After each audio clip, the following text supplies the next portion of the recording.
Good afternoon. My name is Elder Jerome Bishop Lane Jr., and I bring you greetings from Elmwood United Presbyterian Church, where Reverend Maria N. Crompton is our senior pastor. I'd like to thank you for granting me the opportunity to share a word with you. I promise I won't be before you long. In March of 2020, I was hired by the Presbytery to fill the position of Community Ministry Organizer. I work with the churches within the presbytery, and we try to find the best ways to minister to congregations and the surrounding community through outreach and the utilization of a variety of resources available to us. Before I was officially offered the position, I had a conversation with someone regarding the work that I was doing at Elmwood. She said to me, "Jerome, you were chosen to do this work. This is your calling." There was only a handful of times when it had been made that plain to me before. In so many words, she said, "This is what you are currently doing. It's a gift and it's a calling." A calling. Webster's Dictionary. We still use Webster's Dictionary, right?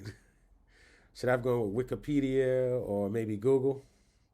Anyways, Webster's defines a calling as a strong inner impulse toward a particular course of action, especially when accompanied by a conviction of divine influence. It defines divine as of relating to or proceeding directly from God. God's calls are not like Zoom calls. His calls are custom fit for you, and you. Custom fit according to the gifts you possess and the gifts he's getting ready to bless you with. You see, God knows exactly how to use each of us. He takes into consideration the talents he blessed us with, the trials and tribulations he's seen us through, our personalities and passions. I can't try to process why God called me to work for him when he did. Whenever God feels like we can bring him the greatest amount of glory, that's when he calls you front and center. I'm very passionate about this work. Confucius said, "If you love what you do, you'll never work a day in your life." How many of us believe that to be true? Now, I love what I do, but I still consider it work. I remember before I accepted this position, I worked for the city of New York as a community coordinator. As I drove around the 5 boroughs of New York City to my different sites, all I could think about was the ministry and mission for Elmwood. Whether it was for the youth ministry, the men of faith ministry, buildings and grounds ministry, or ideas that I had for the church regarding security, it just consumed me. I was able to organize efforts for the church and the surrounding community where we partnered with local government, nonprofit organizations, and local colleges and universities. To God be the glory, because I truly loved what I was doing. I want to identify 2 individuals that we know from scriptures that received the divine calling from God. Now, in the book of Exodus, it says Moses was way out.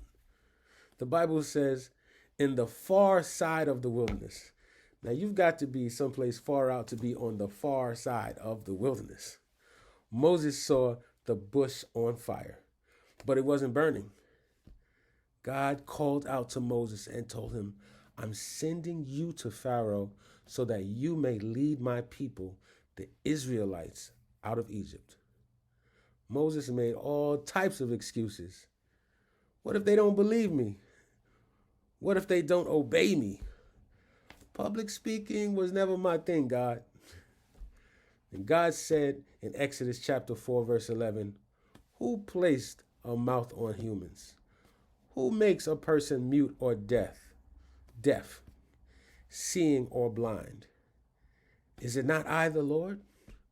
Now go, I will help you speak, and I will teach you what to say." That was like a mic drop moment for God right there. God wasn't for all of that back and forth with Moses, even though a little more of it took place. We all know what Moses ended up doing. Now, after the death of Moses, the Lord called on Joshua to step in and lead. The Lord said to Joshua in Joshua chapter 1, verse 5, "There shall not be any man able to stand before thee all the days of thy life. As I was with Moses, so I will be with thee. I will not fail thee nor forsake thee." Talking about a vote of confidence. There was no doubt. Joshua got his orders and he was ready to go out and do what needed to be done. Now in 1 Peter chapter 4, 10 and 11, it says, "Each of you should use whatever gift you have received to serve others as faithful stewards of God's grace in its various forms. If anyone speaks, they should do so as one who speaks the very words of God. If anyone serves, they should do so with the strength of God provides, so that in all things God may be praised through Jesus Christ. To him be the glory and the power forever and ever." The Bible is saying to us, use the gift that God gave you with the strength he's given you, and he will get the glory. Now, some of us have been faithful members of First Presbyterian, Second Presbyterian, and Third Presbyterian on Main Street, USA, but we've got a boatload of talents, and we've got them sitting in the pew right next to us. We've got to get in the game. Let's get busy. How many of you guys watch football? I'm a Jets fan, so keep me in prayer. When your team isn't any good, you'll find reasons to stay at church late on Sundays. Sometimes I'm like, "Hey, Rev, can I stay late and maybe make sure there's no folded pages in all the Bibles and hymnals?" Yeah, the Jets was just that bad. Well, I read a story where the writer likened us Christians in church as football players in a huddle. For those who don't watch football, the huddle is where the players get together and discuss the play and make sure everybody's got it. And then they break and go out and execute the play. So let's just say Sunday after Sunday after Sunday, the Reverend goes over the playbook. We've got to break out of our huddle and go out and execute our plays in the community. If this is what you're already doing, awesome, then it's just a pep talk for you. But if you haven't realized your calling or haven't found out how to align your passions and your work for Christ, don't give up. Ephesians chapter 2 verse 10 says, "For we are his workmanship, created in Jesus Christ unto good works, which God hath before ordained that we should walk in them." Take some time to understand how God has blessed you with some of the things that we take for granted. Every single breath that we breathe is a blessing. I'll say that again. Every single breath that we breathe is a blessing. Please understand the purpose of your life has already been designed. The chapters in your life that you're struggling trying to write, God has already written. Proverbs 3 verses 5 and 6 says, "Trust in the Lord with all thine heart, and lean not unto thine own understanding. In all thy ways acknowledge him, and he will direct your path." Now, I'd be remiss if I didn't mention Dr. Martin Luther King Jr. today. He is truly one of my heroes. I often find myself asking how he got so much done in his 39 years of life on earth. When did he recognize his divine calling? It's the question that intrigues me and the motivation that drives me.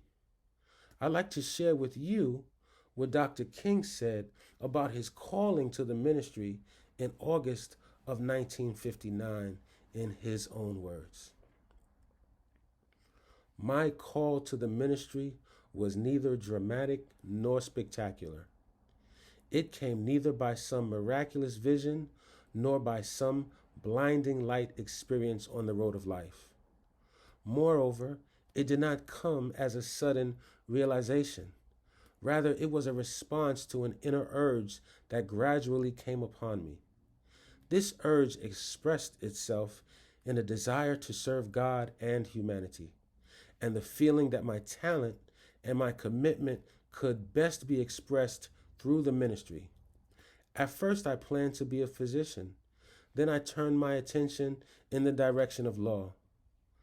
But as I passed through the preparation stages of these two professions, I still felt within that undying urge to serve God and humanity through the ministry. During my senior year in college, I finally decided to accept the challenge to enter the ministry. I came to see that God had placed a responsibility upon my shoulders, and the more I tried to escape it, the more frustrated I would become. A few months after preaching my first sermon, I entered theological seminary. This, in brief, is an account of my call and my pilgrimage to the ministry. We often recall that Dr. King had a dream, but before the dream came the calling. Let us heed the calling on our own life to be a blessing to others. You will surely set yourself up to be blessed.